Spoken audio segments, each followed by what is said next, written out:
Yeah. Now let's jump on to this men's football. Before I get before I get into national team or Khalid Bhai or ISL and everything, recently Junior National Football Championship got concluded. Finals were played against Manipur and West Bengal, two of the greatest age fraud associations. They always do age frauds in under 13, 15, 16, 19, 20, 21, everywhere. They will do age frauds everywhere. You name it, they will do. So we are talking about such associations. Congratulations to Manipur. They won 3-0. Our Karnataka boys could not make it out of the group.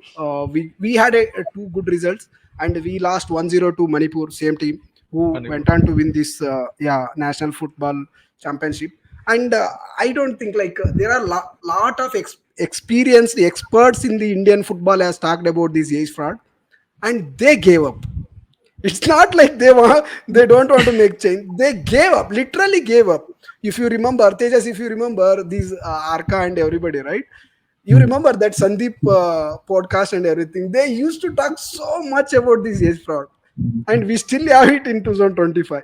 After a lot of checks and everything, I was just talking to one of the coach, and he was showing me Manipur players actually have the birth certificates which is registered in 2021 saying that they are under 15. So it's extremely funny. I understand coming from 90s. I understand that in 90s we don't have a certificate and everything, but now 15 years means guys are who born in 2010. There is no chance that a government hospital or even a hospital hasn't given them a birth certificate. I don't agree on that. They will have a birth certificate. If they are printing it or getting it produced from 2021, you just have to understand what is happening. So Tejas, I just want your thoughts on this. Like there are so much age fraud happening. Like not just Manipur or West Bengal or Northeast states or even the Delhi, Punjab coming to Bajaj by. I I just don't want to talk about that. But even our South teams like Kerala is doing hell amount of age fraud. It seems. I was See, extremely surprised and I was taken back by that, knowing that like what man, there is a yeah. crazy amount of culture in Kerala about football and they want to do age fraud. What is What happening? what what structure is there in Kerala football? Let's be honest. What structure is there in youth football? There is literally nothing. I mean, the culture of football is there. The structure of football isn't there. They are producing player at the senior level, agreed. But how do you stop age fraud when you don't have a structure? When you do not have youth leagues? When you don't have a proper system at all? So I mean, that's one thing. And see, the AFF, they write articles saying that so many teams participated in so many tournaments. So recently they said Smita under 13 youth league, they have so many teams. So how many those games those teams play concluded in a single day in Bangalore, right? So same thing is happening everywhere, and the most basic things, the TW3 tests aren't done, right? So how can you even say they're organizing a league when you do not have the basic to avoid age fraud? So we won the under 13 tournament last year, right? Even then, we had complained that Manipur were overaged, right? So now I talked with many players, right? So the who played, not every single of one of them has clear idea that their opponents were overaged, right? So there is nothing of opinion here; it's a fact. So everyone knows, and the sad part is, out of the 16 teams, at least 10 to 11 teams are overaged. Almost all the players. So how can we stop Unbelievable. it? I mean, it's very, very, very tough. But yeah, Shaggy, don't you think like this is extremely unfair on those teams who are actually fighting it and who are genuinely fielding a team that are should be there in that particular age group. Like for example, in Karnataka, I am completely telling you with all the what is that confidence that we did not have a one guy who is overage. So that is the stand taken by KSFA, yeah. which is very good. I personally feel which is very good, and it will show the result over the time. But year on year, if players with such good quality in under 15 or under 13 or under 18 getting out of the group stage because other teams are fielding under 18 guys in under 15 and under 20 guys in under 18, How do you think these guys will be fighting, and how what mental effect it will be on them? See, to be honest, this is a demon out of control. Okay. There are no two ways about it. I would echo what Tejas is saying. This has gone beyond control. It has affected all our quality levels, all our quality that we see. We talk about grassroots, but where is the grassroots if we have age fraud? Okay. What is the Yeah, point of grassroots if you have age fraud, right? Like the question is, everybody is talking about grassroots, but nobody's talking about age fraud. And any people who know that age fraud is predominant, and the reason for age demand is predominant is because, see, the way the social context is in other states, if you play for your state, you get a government job. Okay. All right. So the representation is more important for them than actual football. So what happens is these guys are ready to do anything to get that representation.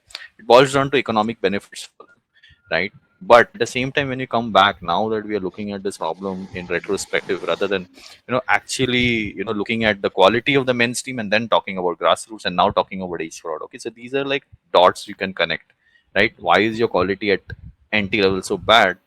Why is grassroots not happening, and why is age fraud there? So these have a crippling effect on all of the quality, because the quality estimates don't come out. Okay, quality players will leave the system. Okay, they can't. very true. You can't stop that. If you don't stop that, look what we did in Subroto Cup last 2023. We did TW test. How many players? Nearly more than half. It was such a shameful thing in Bangalore Subroto Cup. Half of the teams got disqualified, and everybody was like, "Look, everybody knew at that point of time that age fraud is predominant."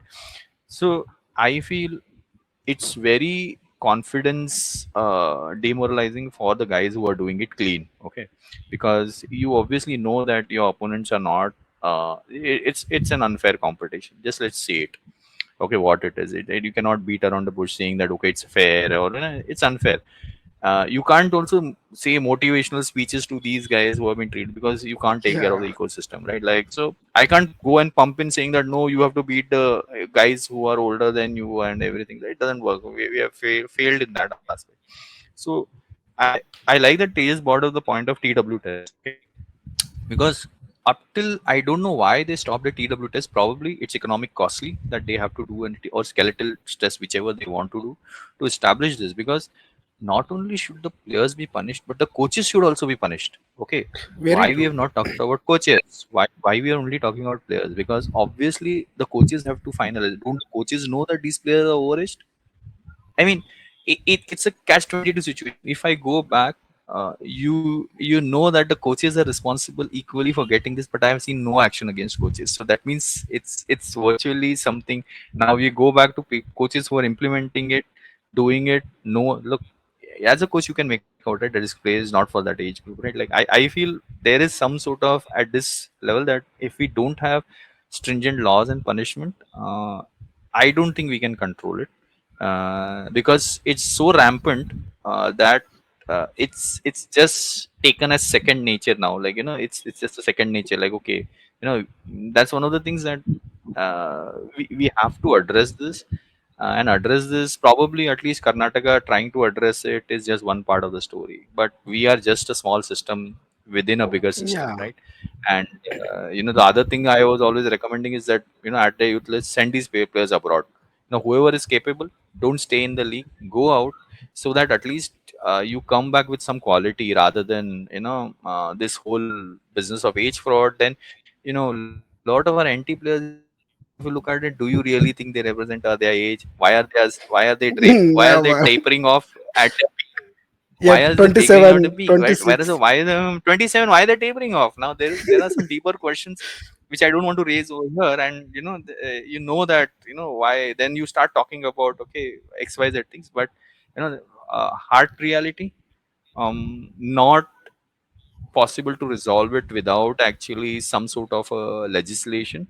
Hopefully that becomes a part of legislation to make it some sort of a punishable offense, rather than just being something that is like a guiding principle. Okay, otherwise both the ecosystem doesn't improve in quality, and no matter what we say over here, um, unfortunately it has to come from the punishable offense kind of things, where it's like school kid rapping on the knuckles of those guys and saying that okay, punish them. Exactly. But other than that, no, it's been gone and going on for so long, and now it's already impacted our way to grow bases, right? So I feel there are no second options. If you don't want a Subroto Cup rehearsal back again every year, which is going to happen, you know, then Yeah. you better they put up some sort of an offense saying that okay, if these teams they are going to be automatically disqualified.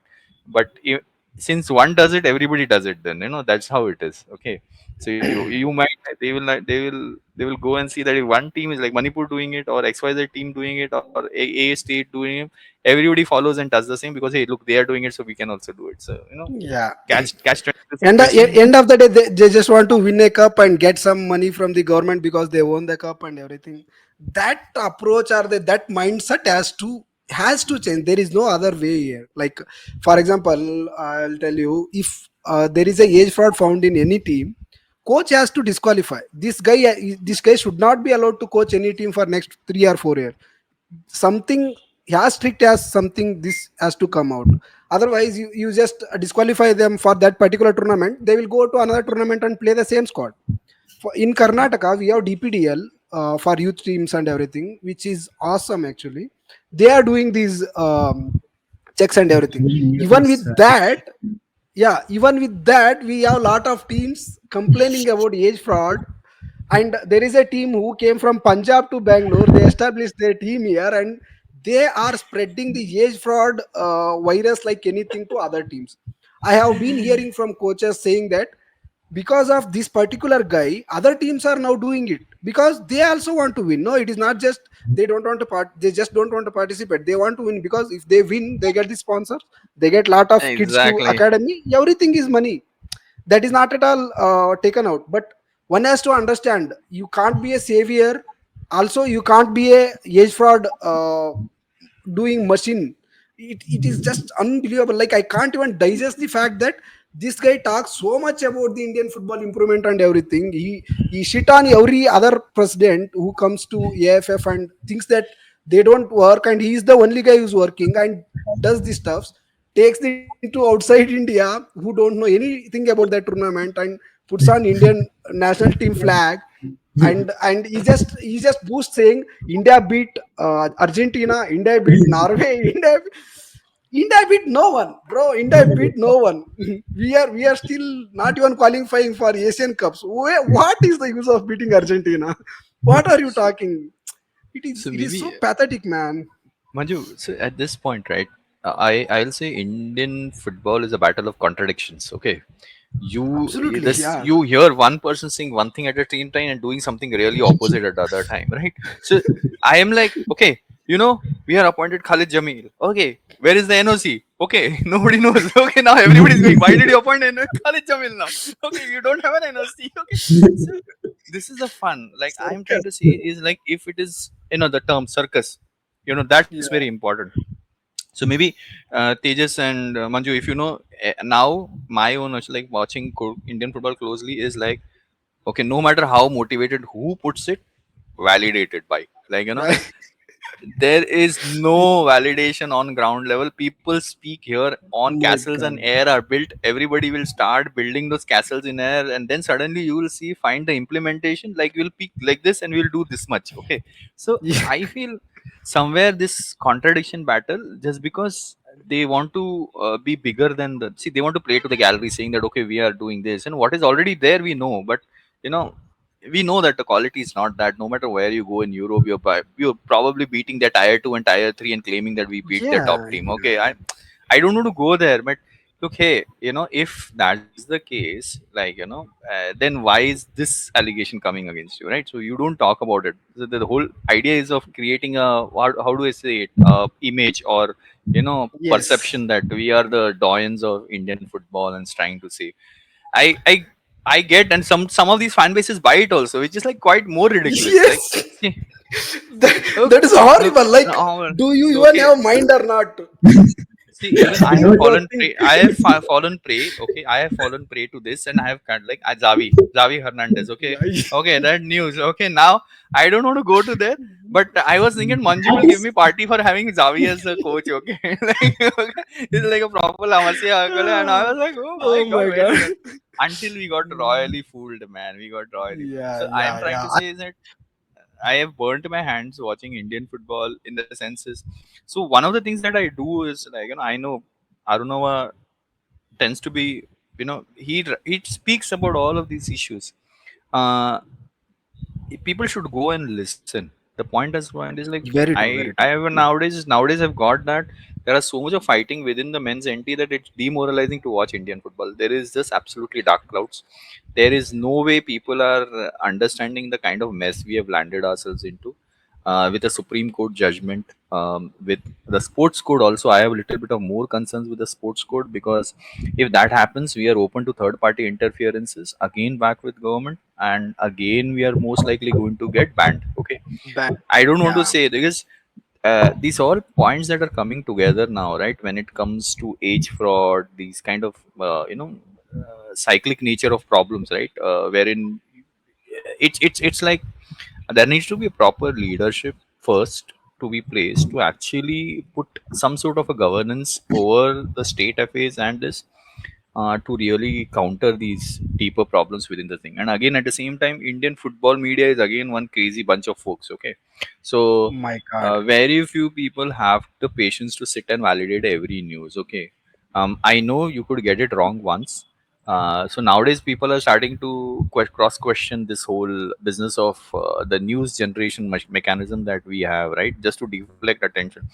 Look, you know, at the end of the day, we know AFF has no budget. Okay, and we Yeah, know that we are yeah, yeah. celebrating a coach and we are doing all of this, but somewhere some semblance of Indian men's team at least needs that stability in governance to make some quality decisions. Otherwise, I think it's going to be the same affair that was back in 2022. I watched that horrible shit show unfold in front of me, and I have like I don't want to go through it again. So I keep my hands off. I just watch the news and then I critically question like, are you guys thought of this? And after Khalid Jamil appointment, I think, do you know what is the tenure of this guy? Nobody's talking about the tenure. Everybody's celebrating. I'm like, look, these are basics. You can't expect a coach to deliver in 6 months. Where in international football you see this Manju or Tejas that you're actually asking a coach to deliver in 6 months, and then you suddenly have no position for him. Something has to be thought through. At least for a major tournament, the coach needs plus 1 year to get around all of the players. Very Okay, true. I don't know, and that's my view. Yeah, yeah. And coming to national team coach from Javi to sorry, Manolo to Javi to next Khalid. So Manolo to Javi to Khalid. Worst thing about Javi rumor or Javi falsehood was Marcus reporting it, and it went like a wildfire. It was a wildfire. Like Barca Twitter handle started posting, all those Spanish fans handles are started posting. Everybody were started posting. At the end, Fabrizio also started posting it. So that was such a shameful one, and he has to come out and confirm that no, we haven't applied. That was unbelievable. I was certain that there is some fishy thing about it, but only one guy actually questioned it, and he turned out to be good. Akash Tyagi is the only one guy who questioned, saying anybody can send a mail. He is the only guy. He is the first guy to say that, Ashish Negi, I think. and yeah, Ashish Ashish Negi. Negi. Sorry, not Tegi. Yeah, yeah, not Tegi. Ashish Negi. Sorry, not Akash Tegi. Yeah, my God, I am still in Akash Tegi. Sorry. So Ashish Negi. So, I think he is the first person to question that, and from Kale now, and nobody even thought. What I first thing I was very upset about Marcus because he has lot of connections in Spain. It is not that he don't have. He has a lot of connections in Spain because he talked to La Liga players and he read the articles about that as well. Guy with such credibility, guy with such connections, coming out and just saying because Subrato told him that he applied and we can't able to afford him. That's why we are rejecting him. Unbelievable. Okay, we will leave it there. I'll come to Khalid Bhai. Tejas, if I'm not wrong, you have followed Khalid Bhai from maybe Mumbai days, right? that Mumbai FC, and then he's Northeast Instinct, and also he's Kolkata. What is that? Kolkata timing with BFC and everything. So I personally feel it is a deserved, because and he should be given enough time. I don't talk about there's terms and conditions right now, because we don't know, because even AFF don't know. That is crazy thing. They don't know if he gets the NOC, or they don't know if he will be playing dual role. They also don't know. Obviously, I also don't know. So, but coming to you, what do you think about Khalid? Because after 2012, I think he is the first Indian coach to get the opportunity to coach men's national team. Uh, I mean, first of all this shortlist and everything was simply done. We knew that Khalid Jamil was going to get selected, right? So Yeah. the second thing is, I'm only worried about the timing for him. I mean, this particular time where the Asian Cup qualification, we need all four wins, right? I think for the kind of coach he is, I think he is not perfect to take a team and get four wins straight forward. So that's not his ability, is what I feel, right? So he might be judged wrongly. I mean, I'm quite sure if he doesn't qualify India to Asian Cup, he will continue. Again, this is a short term by all means. So it will be a tough task for him. So that's the only worry I have for him. But I mean, obviously, the best Indian coach based on performances, results, and everything. So from that point of view, it's right accepted, um, and also better than Constantine and the other coach was a Kyrgyzstan coach, the final shortlist. So from that point of view, happy with this. So good that there is a CAFA championship that is going to be there for him. That is going to be some help, right? Playing Tajikistan, Iran, and Afghanistan. I'm not quite sure how proper Iran team will be. I don't think they'll be having their first Yeah, team yeah. because it's not also a FIFA window. Not every country's league is suspended like ours, so they'll be playing. Uh, yeah, I think. I mean, these are good games. I don't expect us to win any of them, to be honest. But as long as we get one or two draws, we can go confidently against Singapore. I mean, which is a must-win game. So, yeah, I think from the coach point of view, based on the situation and the funds we have, right, it's the obvious choice for AAFF much more than us. So no one would be willing to coach the national team at that amount of money that they are going to guarantee, and also the short term without any incentives to take the team anywhere except for the Asian Cup, and it's a very, very, very tough ask as well. So I think from all that considered, he is a good choice.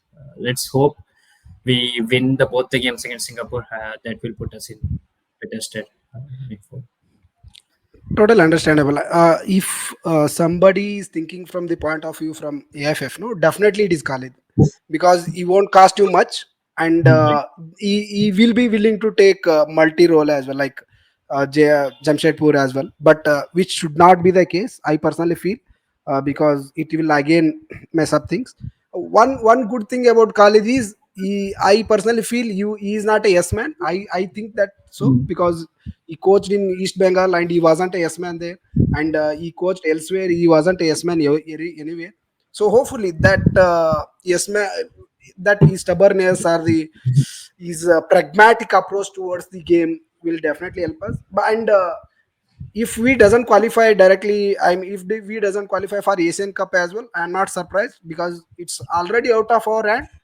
Yeah. Some magic Yes. needs to Yeah. happen if we need to qualify. It's already out of our hand, so it is Agree. not on Khalid Bhai.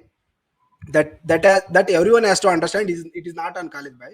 And I don't want these random European football loving fans coming back and targeting Khalid Bhai for not qualifying and everything, because see, I'm a BFC fan.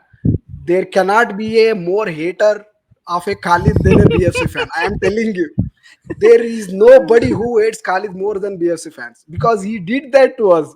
He's unbelievably, he has performed Oscar level actings here in Kantirava. So there is a possibility that Ashley versus Khalid at Kantirava, and BFC fans has to support Khalid. You understand? Yeah. You understand? Life is full circle, brother. This is called as life is full circle. So hopefully AFF provide that game to Kantirava, because definitely there Bangalore will turn up. Even we did turn up for a Neeraj event, so AFF has to acknowledge that as well. That is one good thing. Otherwise, I don't know. Like there is still a big dark clouds around men's national team, and it will be there until we have a domestic top tier starting. Um, we don't know, and also we this year there won't be Fed Cup or a Super Cup or anything. That's why one of the slots of Asia is going to be I League. That is such symbolic thing. We will talk about that sometime. Maybe when ISL starts, we will come back to that.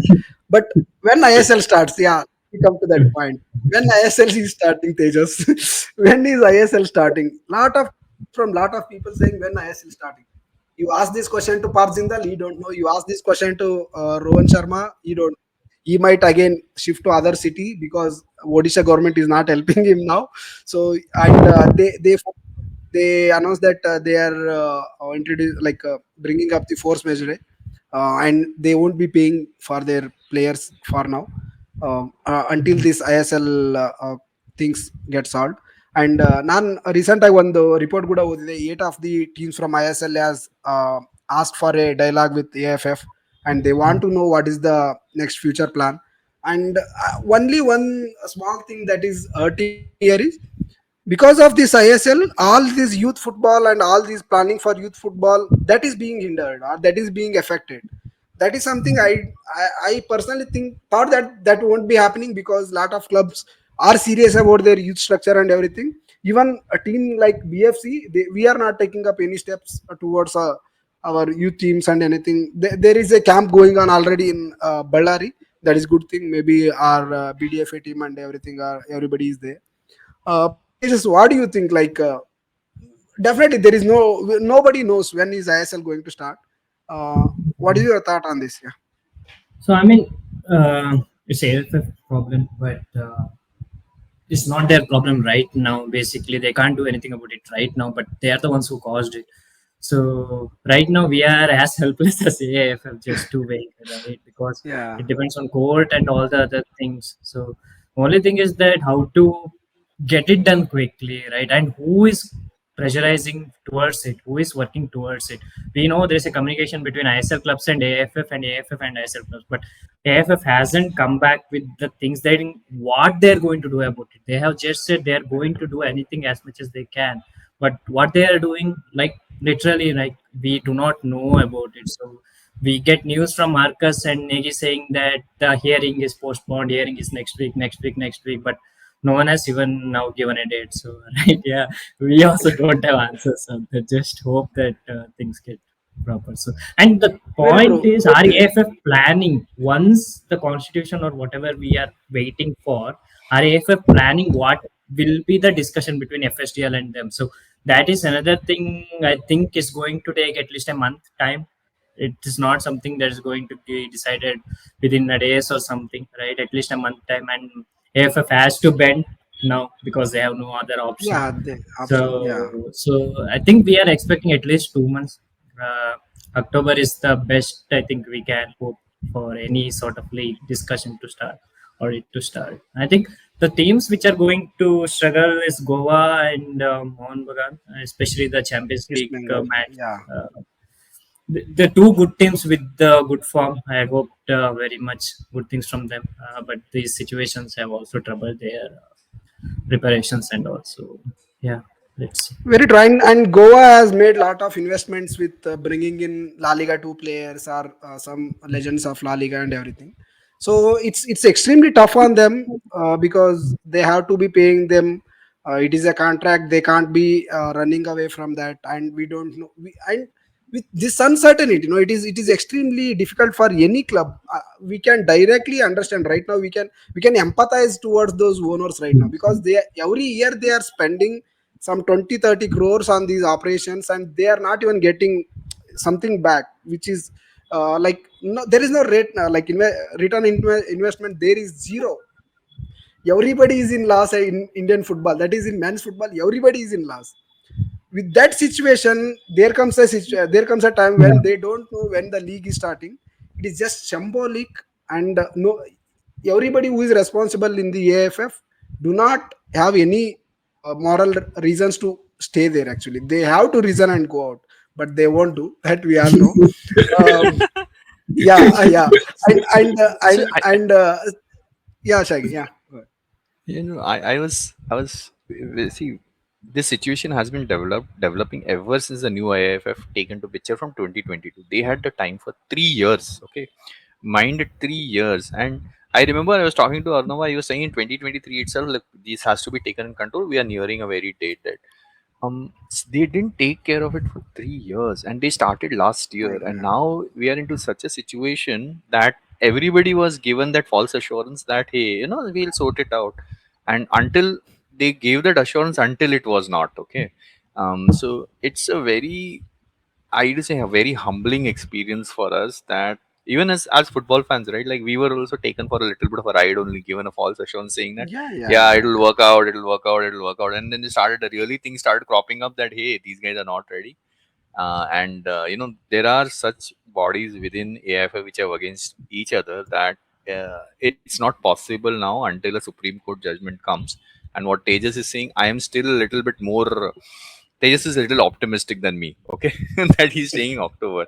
I feel the current MRA that will get signed, and if they only allot below 10% to these guys, I don't think AIFF will take it, because AIFF requires at least 50 crores to run its show. Okay, say let's say they get an annual budget of 80 crores from the government and 50 crores from this deal, so they have around 130 crores that they make out of every year, and then that's what their budget is, because the budget is increased. Okay, so I feel this is a very big point, that if they don't get that 50 crores and it comes down, they will start hampering their own budgets to maintain, the Indian football ecosystem. So I think the loss is more economic, and obviously everybody is facing now, as you say, the owners, the employees who are now going to be on force majeure, right? There's such a sad state of affairs that absolutely. it is no reason of they are making that they are facing this music. Anna. So something very sad in the Indian ecosystem, that probably we should also say that should not happen. Now it's happened, but the next deal probably, is again what, as they just said, is open, and I don't know what's going to look like. Okay, we are guessing, and the fascinating stories, all sorts of stories are being floated around that. Okay, everybody's saying AIFS wants 50 crores. Somebody says they are not going to give you, do a substantial, because you have invested 5,000 crores, 500 crores, but who's going to give Yeah, AIFF money, right? Like, now this is the big thing. So our top tier league in such shambles is a sad state. It shouldn't be such. We should have had this ironed out long time ago. Now our top tier is going to impact our nation's performance in the NT football also. There is no two ways about it. And I feel Khalid very true, Jamal's very appointment is just gonna cover the part wherein we are talking about a coach appointment. But what about the other part of the story, right? Where is the game time for these guys right up till your fixture, right? I am too worried that our players will be way too rusty before they start functioning at a normal level. We are already not at that yeah, great level, and then obviously the hype up will be an unrealistic expectations, right? That will go over the roof. Okay, so I think very true, very that's the true. picture. That it's a toxic mix. I feel like when you go to these kind of things, right, it becomes very toxic to understand when the ecosystem starts becoming from bad to worse to toxic. Okay, that Yeah, arrest should happen. The decline should be yeah, arrested yeah, somewhere. yeah. That, okay, maintain it at bad level. Don't make it a toxic level. Okay, otherwise toxic Toxic. waste is then it's spraying everywhere. Okay, we are getting it sprayed everywhere. Yeah, So I feel it's going towards the toxic side of things if the MRAs don't get signed and people are not given an assurance. Because look, giving an assurance and on the ground realities are very different things. Okay, I true. believe things have gone past the Talking surface stage. level. We Yeah, are cannot arrest this decline, to be honest. And this whole coach assignment is okay, we'll get it, but what are you going to do to arrest the decline in ecosystem? I don't see any not even one put hand being put up and saying, hey, these are the concrete steps that I am going to see in the next 3 months to arrest this decline. Not even one. No, yeah. no. The vision 2047 is closely gone behind. Nobody's talking about 2047 vision document now. They Oh also my don't put God. it around anywhere. They Yeah. used to put it in that one place or Yeah, so something. So they also stopped. okay. So that's how Unbelievable it is. things. Just So that's how this, see, up till 2047 was important until they were winning. Okay, till last year, and yeah, suddenly yeah. everything has now Saf and all. disappeared. It's half and all. Now it's disappeared altogether from the thing. Now everybody's facing that music. Okay, so the PR, somehow we have to realize that as football fans, right? Our federation is semi-professional. Okay, and I am telling you this. I was telling Aruna, look, if you've been working, like, Manju, you will be working, like, if you have no goals and objectives clear, if you don't have a roadmap clear, if you don't have strategic targets to meet, you are going nowhere. Okay, nowhere. So Absolutely. Yeah, my yeah, only yeah. 2 cents is, look, whatever you have, you put it on the open. No matter what the toxicity is, it has to be reduced, because I feel Indian football right now, I don't want to comment too much because it's too toxic to comment. There are too many people saying, trying to pull each other down right now in the system rather than grow the system. Okay, so I feel we have reached that stage, which is sad, in my opinion, that i I know that AIFF has its flaws, but there are other parameters also which have flaws more than AIFF also. It's not only AIFF. There are other flaws also, but let's not go there. So I feel AIFF does this whole bit of political thing, but there is other toxic elements within the whole ecosystem which are waiting for that and make it more toxic, so that it becomes like a complete toxic. And when you talk to about other clubs, then some of these clubs are like, I don't know. So I feel this toxic nature has to reduce, and if this doesn't reduce, somehow this is going to pull down a lot of good work that has been happening for the past decade, hopefully. So True, somehow, true, true. And man, yeah, yeah. And one more thing, no, like you are talking about being such a situation of being sad situation. People who are actually sad are fans. Like, see, there was a pandemic, and fans did not watch the games on instant, and that habit of going to stadium suddenly stopped. suddenly Now stop. again, fans started going to stadiums and enjoying the game. They were supporting. Last year, if you see, there is a rapid growth in Growth in BFC football. attendance. Yeah. Correct. Now everybody were expecting, like, maybe in September we will be having the ISL back, or maybe in October we will be having the ISL back. But that is not the situation. Now fans are also affected. I don't see fans being this enthusiastic when the league starts again, right? So again, there is a decline in fans viewership. There is a decline in fans going to stadium. Again, same route, like every 2 years. If you are doing this, how are you going to improve the culture of fans going to match days? And again, you will be playing the games in weekdays this season, because late start, so you will be playing whole week. Nobody wants to go to stadium. It all over, it is just messed up. There is not even a single good positive point in men's football right now. Yeah, so with that, I think we spoke a lot about this. It's walk a lot. uh, yeah, yeah, yeah, really, we spoke about a lot. So yeah, coming to the end, finally, we don't know when ISL is starting. We don't know what BFC is going to do. And one more bad thing, KSFA hasn't informed anything about BDFA. But there are a lot of there are a couple of new teams coming in, or new owners coming to BDFA. Hopefully that will be competitive, and our boys will get some amount of game time there. I personally feel we should have competed in Durand Cup with our youth team, which we did not do. I don't know why. Maybe Darren has to answer this question: why we did not play in Durand? Because we will be preparing at least for BDFA with that, right? So somewhere, I don't know who will be questioning Darren again. Good question to ask: who will be questioning Darren? Because nobody questions Darren. So yeah, coming to the end. Thanks so much. Any last thoughts from Tejas and Shaggy? Tejas, you can go first. Nothing. I mean, I just hope everything gets settled quickly and we get to watch football. There is literally no football right now Yeah, to watch. So, I mean, only the national team matches. Let's hope the things go well with the AFC Under 20 qualifiers coming soon. We qualify, and national team does well with CAFA, and yeah, everything goes well with the local leagues here and all. So, just hope that's it. Nothing else. yeah, yeah, yeah. Shaggy.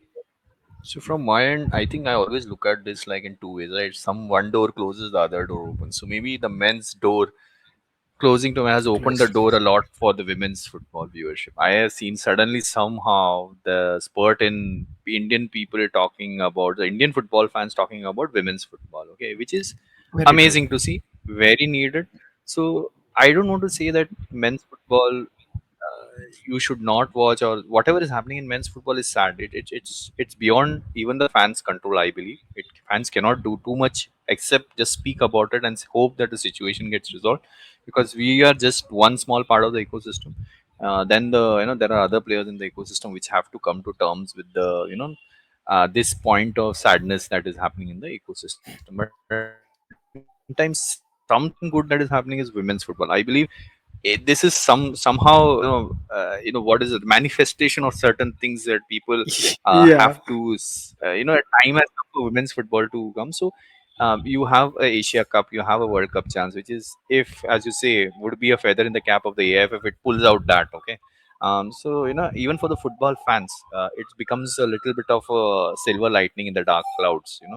So obviously that we should take that and we should expect that the men's issues are resolved as soon as possible, because obviously as football fans we want to go back to the stadiums and start cheering our teams, right? Like and true, true. hopefully I feel the timelines, if and because there are always ifs in Indian football. Okay. So I know we should grow out of that, how do I say it, and probably hope that take some steps that this all uncertainty does not happen ever again in the football ecosystem in our country. Yeah, that's all. True, true.